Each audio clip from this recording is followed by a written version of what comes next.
Suatu kali, seorang teman bertanya kepada saya, "Pernah nyoba roti yang dijual pedagang di jalan yang kita sering lewat atau belum?"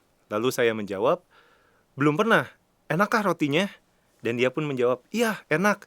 Nah, ketika mendengar jawaban itu, saya pun menjadi penasaran lalu kembali bertanya, "Kamu pernah nyoba?" Lalu ia menjawab, "Belum."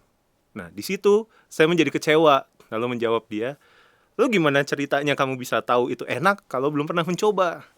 Dan dia hanya menjawab, "Kelihatannya sih enak." Saudari-saudara terkasih, jika kita diajak untuk melakukan sesuatu dengan iming-iming atau dijanjikan sesuatu oleh seseorang, namun orang tersebut belum pernah mengalaminya, apakah Anda akan percaya pada orang tersebut? Idealnya, orang tidak akan percaya. Sama seperti pengalaman yang pernah saya alami tersebut. Akan tetapi, jika orang yang mengajak itu sudah mengalaminya, dengan mudah kita akan menjadi percaya. Itulah yang akan kita dengar dalam bacaan-bacaan esok hari, dan mari kita merenungkannya. Dalam bacaan Injil, Petrus menyampaikan kepada Tuhan Yesus bahwa ia sudah meninggalkan segalanya demi mengikuti Tuhan Yesus. Bukanlah suatu hal yang mudah untuk dapat melepaskan segala kelekatan, namun itulah yang dilakukan oleh Petrus. Tuhan Yesus pun menyampaikan bahwa semua orang yang meninggalkan segalanya atau melepaskan segalanya demi Tuhan Yesus, bahkan rela mengalami berbagai penganiayaan, maka akan mendapatkan lebih dari segala yang ditinggalkan, bahkan mendapatkan hidup yang kekal di masa yang akan datang.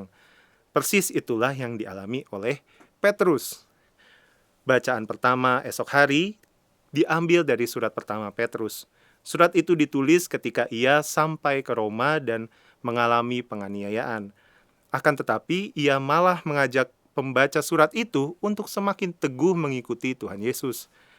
Hal yang menarik di sini, Petrus bahkan menyampaikan bahwa tentang keselamatan akan dibawa oleh Tuhan Yesus Kristus itu sudah dikabarkan oleh Roh Kudus melalui para nabi.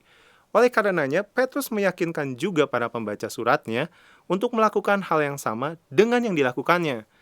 Petrus berpesan agar para pembaca suratnya untuk meninggalkan segala sesuatu lalu mengikuti Tuhan Yesus Kristus. Saudari-saudara terkasih, pertanyaan berikutnya adalah, bagaimana caranya?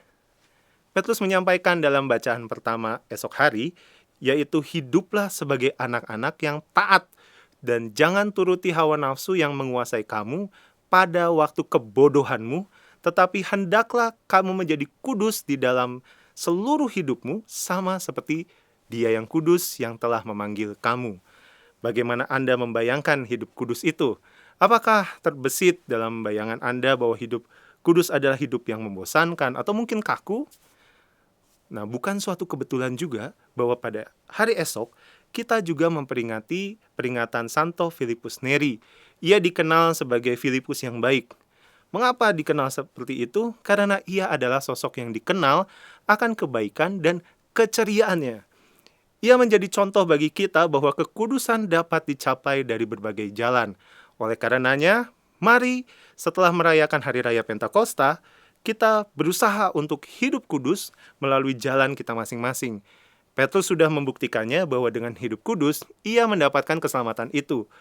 Anda tidak perlu menjadi seorang biarawan, biarawati, frater, atau romo untuk menjadi kudus. Anda juga tidak perlu menunggu di usia tertentu untuk menjadi kudus.